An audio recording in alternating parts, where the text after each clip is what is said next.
And this is fully loaded with food and water. 191.6. 1.6 equals 24 pounds. Not bad. So it begins.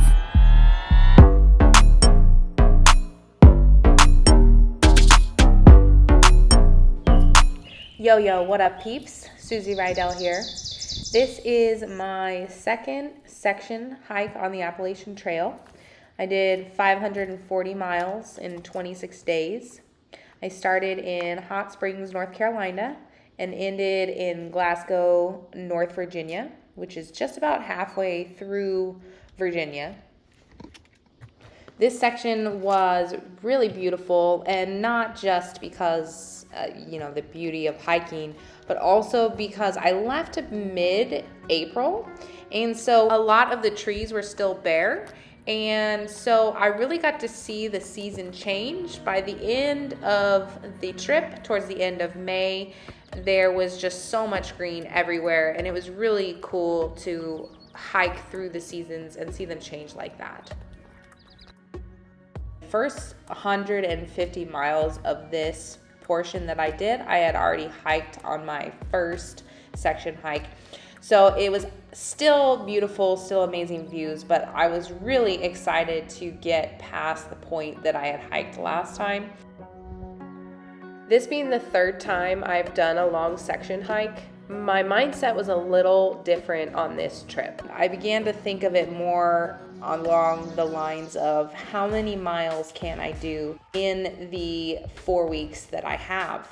And I started to set a really hard pace. Well, once again, I was saved by trail magic. I got 2 hot dogs and charged my phone after the cord broke on my battery pack.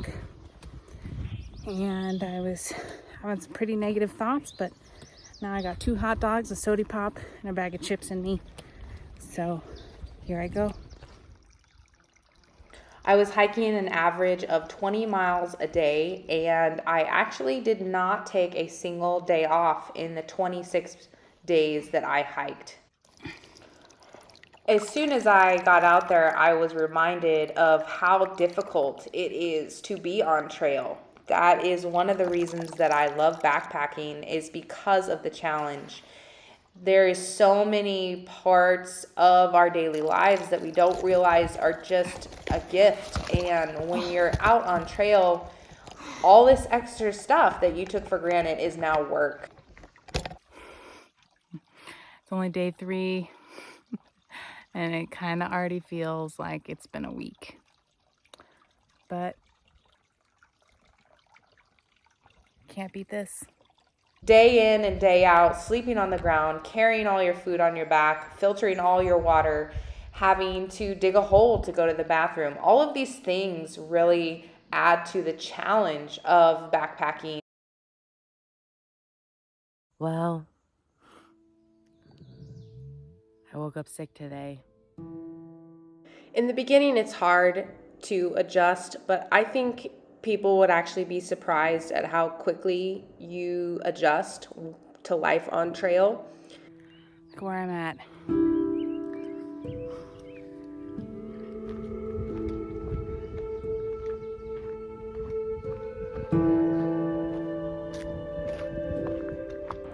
I would absolutely recommend the Appalachian Trail as a first-timers through hike. There's so many hostels, so many resupply points within, a day or 2 of each other,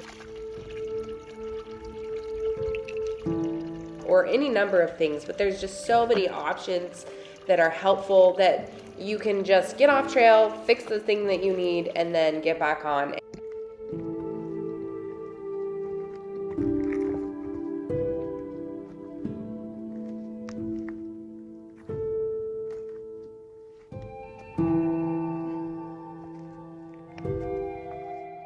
I think a lot of people think that when you go out on these long trails, you're just running amok and you're getting hecka dirty and you're not taking care of yourself and you're not taking a shower and you're not washing your clothes and you're just kind of becoming Bigfoot out there in these woods. And it's really not that. I mean, it can be if that's you, but in the end, it's really about you and how you like to hike. And, you know, one of the things they always say is hike your own hike, and that's really what it's all about. If you have a desire to go backpacking, I think it is one of the best things that you could do for yourself. There's so much that you learn about yourself, and it is an amazing experience. There are just a few things that are required in order to go backpacking, and I think that the list can be rather small, and you definitely figure out what you need and what you like while you're out there. My first backpacking trip, my pack weight was 45 pounds, which is very, very heavy, and I do not recommend that. Typically, they recommend your pack not weighing more than 35 pounds, and that is fully loaded with food and water, and I think that is a very good thing to strive for.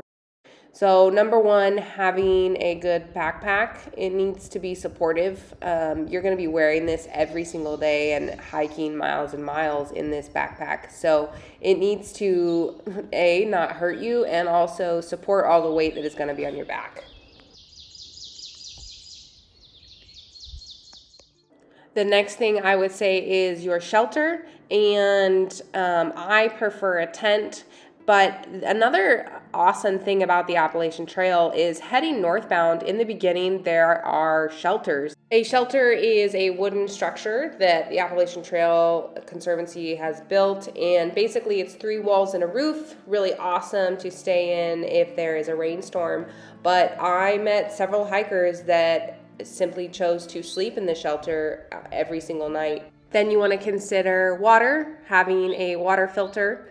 There are several different types of water filters, and you can check out a few of my other videos. I've done quite a few reviews on different water filters that I have used.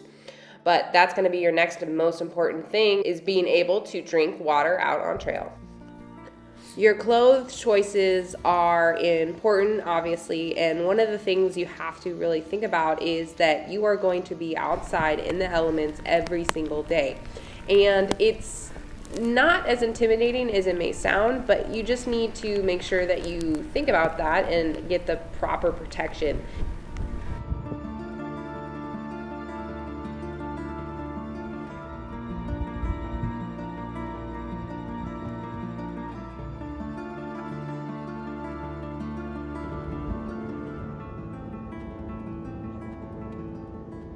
Also making sure that your hiking clothes are comfortable. They don't chafe or rub you in the wrong way. You're going to be wearing these every single day, and you want to make sure that you are comfortable in what you have. Well, there was frost on the ground this morning, and it's pretty cold, but it's starting to warm up with the sun coming out. Got my puffy on, my beanie on, got my tights on. It was cold. Your sleeping bag and your sleeping mat, I think that's just as important as your clothes. Having the ability to be warm at night, dry, safe, all that comes into play. And also making sure to be comfortable so you're sleeping well, because if you're not sleeping well, you're going to be miserable. Then you have food. And I think food is very specific to you as a hiker and deciding what you like. There are so many different options for backpackers, including backpacking stoves. There's also cold soaking, where people don't use stoves at all. And then there's also the possibility of just bringing food that you don't need to cook at all.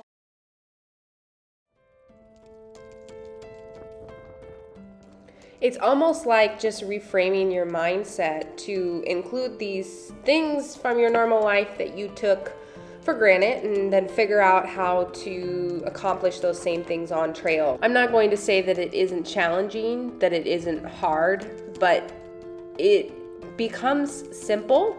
And that is because everything that you need is in your bag. Everything that you carry with you is the most important items that you need. And each day you have a goal in mind. You wake up, you hike, you get to camp. And as you do these things, you figure out what you like to do when you're hiking.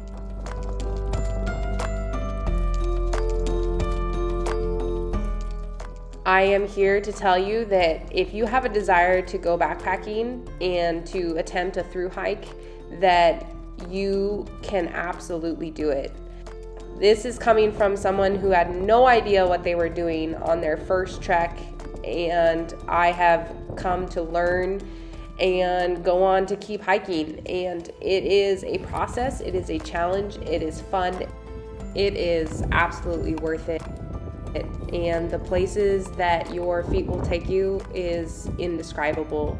And if you do not have desire to go backpacking, you definitely should.